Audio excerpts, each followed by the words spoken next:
ನೂತನವಾಗಿ ಆಯ್ಕೆಯಾಗಿರೋಂಥ ಹ್ಯಾರಿಸ್ ಎಲ್ಲ ನೂತನವಾಗಿ ಆಯ್ಕೆಯಾಗಿರೋಂಥ ವೆಂಕಟೇಶ್ ಪ್ರಸಾದ್ ಟೀಮ್ ಆಫೀಸ್ ಬೇರೆಷ್ಟು ನಮ್ಮ ಹ್ಯಾರಿಸ್ ಅವರೆಲ್ಲ ನಾನೆಲ್ಲ ಮತ್ತು ಮುಖ್ಯಮಂತ್ರಿಗಳು ಬಂದು ಭೇಟಿ ಮಾಡಿ ಸಹಕಾರವನ್ನು ಕೋರಿದ್ದಾರೆ. ಸರ್ಕಾರದ ಪರವಾಗಿ ಅವರಿಗೆ ಅಭಿನಂದನೆಯನ್ನು ಸಲ್ಲಿಸಿದ್ದೇವೆ. ಸೊ ಅವರು ಇನ್ನು ಮುಂದಕ್ಕೆ ನಡೆಯುವಂಥ ಎಲ್ಲ ಮ್ಯಾಚಸ್ ಅವೆಲ್ಲ ಕೂಡ ನಮಗೆ ಪರ್ಮಿಷನ್ ಕೊಡಬೇಕು ಅಂತ ಕೂಡ ಅವರು ರಿಕ್ವೆಸ್ಟ್ ಮಾಡಿದ್ದಾರೆ.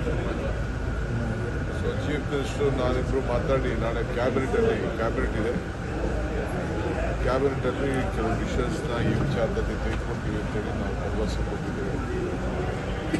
ನಮಗೆ ಕ್ರಿಕೆಟ್ನ ನಿಲ್ಲಿಸಬೇಕು ಅನ್ನೋದು ಉದ್ದೇಶ ಇಲ್ಲ. ಕೆಲವೆಲ್ಲ ವಿಚಾರದಲ್ಲಿ ಕ್ರೌಡ್ ಮ್ಯಾನೇಜ್ಮೆಂಟ್ ವಿಚಾರದಲ್ಲಿ ನಿಯಂತ್ರಣ ಮಾಡಬೇಕು. ಪುನಃ ಕಮಿಟಿಯವರು ಏನು ಸೊಲ್ಯೂಷನ್ಸ್ ಕೊಟ್ಟಿದ್ದಾರೆ ಒಂದೇ ಸತಿ ಪಾಲನೆ ಮಾಡೋಕ್ಕಾಗದೇ ಇರ್ಬೋದು, ಬಟ್ ಅದನ್ನೆಲ್ಲ ಪಾಲನೆ ಮಾಡಬೇಕು ಅನ್ನೋದು ನಮ್ಮ ಉದ್ದೇಶ. ಅವರು ಕೂಡ ಒಪ್ಕೊಂಡಿದ್ದಾರೆ. ಫಾಲೋ ಪುನಃ ಕಮಿಟಿ ರಿಪೋರ್ಟ್ ಏನೇನಿದೆ ಡೆಫಿಷಿಯನ್ಸಿ. ಸೊ ಅದಕ್ಕೆ ಅವರಿಗೆ ನಾವು ಅಭಿನಂದಿಸ್ತೇವೆ.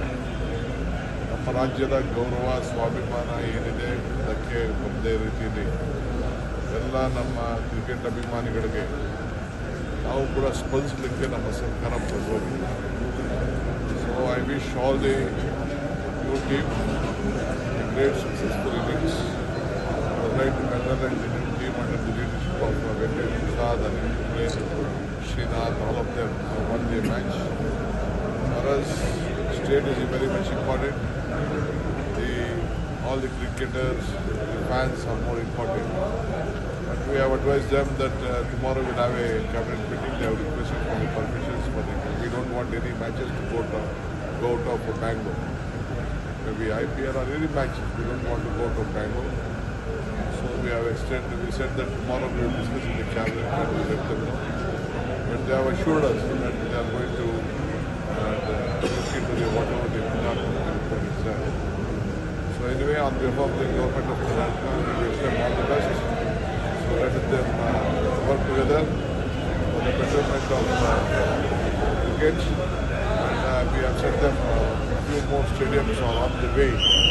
Karnataka government is trying and further we will discuss with them.